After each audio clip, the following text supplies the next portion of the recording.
10-15 हजार मत असं गोंधळलं गे आहे बापू खरंच 3 ला गेला तर हे भूत निवडून यायला नको म्हणून त्या बाबासाहेबांना देऊ मत देऊ 10-15 हजार मत अशी निघून गेली ह्याच्यापेक्षा मग ती बरं आहे त्यांना राजकारणात डॉपेच बी कळत नाही तर काय बोलावं काय नाही बोलायचंच होतं त्यांना असं मत घ्यायचं म्हणायचं फाईट आमच्यातच बापूच्यातच आहे ही म्हणाय कुणी अडवलं होतं ते काय नाही लढाई आपली बापूचीच आहे एवढं लगा म्हटलं असतं तरी मी निवडून गेलो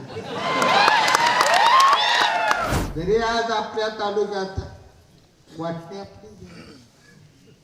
त्या कामाला लोकांनी विचार केला नाही अनेक ठिकाणी मला ऐकायला मिळतं अशा चुकीचा कोणी जर गैरअर्थ कृपा करून हात जोडतो काढून घेऊ नका तमाम सांगोला तालुक्यातल्या जनतेने आणि मतदाराने हा विकासाला स्वीकारलेला आहे म्हणून विकासाला 1,42,000 एकूण मतं पडली याच विकासातला निम्मा वाटा आपला तिकडे गेला म्हणून त्या गड्याला 51,000 मतं पडल्या का पडते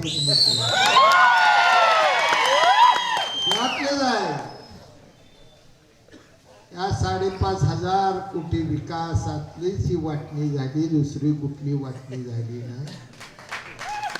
शेतकरी कामगार पक्षाला या तालुक्यात 1.5 लाख मतदारांनी स्पष्टपणे नाकारले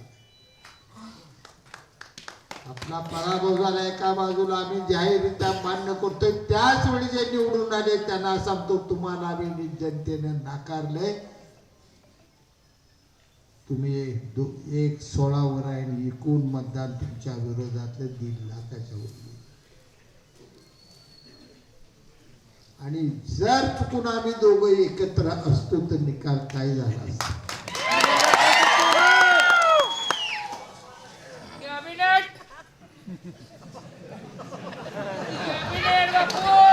काय बर एक केस बर आबा भांडते आता भांडू द्या काय आता भांडले तरी मला थोरलाय मी मला सोसावला पण एक केस बर 5 वर्ष गुलामलेल्यापासून ते काल आबानं अर्ज भरे पडेल एका केसाएवढी मी चूक आबाविषयी केलेली किंवा आबाचा एक शब्द त्याने आठवून 5 वर्षात बघायचा आठवून 8 दिवस मुदत ते आबानं मला सांगितलं मी ऐकलं नाही असा एक शब्द त्याला सापडतो का डिक्शनरी त्या बघा प्रत्येक गोष्ट मान्य केली प्रत्येक गोष्टीचं काय असते जे लाड पूर्ण केलं लहान आहे आपला आहे मदत केली आपल्याला दिवस आले त्याच्यामुळे जाणीव ठेवली मला जाणीव नव्हती अशा पण येणाऱ्या निवडणुकीच्या गणितात माझं मन म्हणते कदाचित माझं चुकत बी असेल पण माझं मन म्हणत होतं बाबासाहेब विरोधी दीपक आबा लागल्यानंतर बाबासाहेब चांगला 60-70 हजारांना आल्याशिवाय राहत नाही माझं मन मला म्हणत माझं चुकलं बी असेल मी काय माझं बरोबरच आहे म्हणत आता त्यांनी गोंधळ निर्माण केला ही बापू 3 नंबरला गेला ज्यांना राजकारण येतच नाही ज्यांना राजकारण कळत नाही त्यांनी सगळा असा गोंधळ ह्या निवडणुकीत निर्माण केला बापू 3 नाही बापू 3 नाही बापू कोणी म्हणाव त्याला काय जगेस काय रे मत सुद्धा अजून त्याला निर्माण झाला त्यानं सुद्धा म्हणाय तुमचा बापू 3 नंबरला त्याचा घोटाळा तुमच्या तर देण्यात आला आहे तुमच्याही लक्षात नाही आला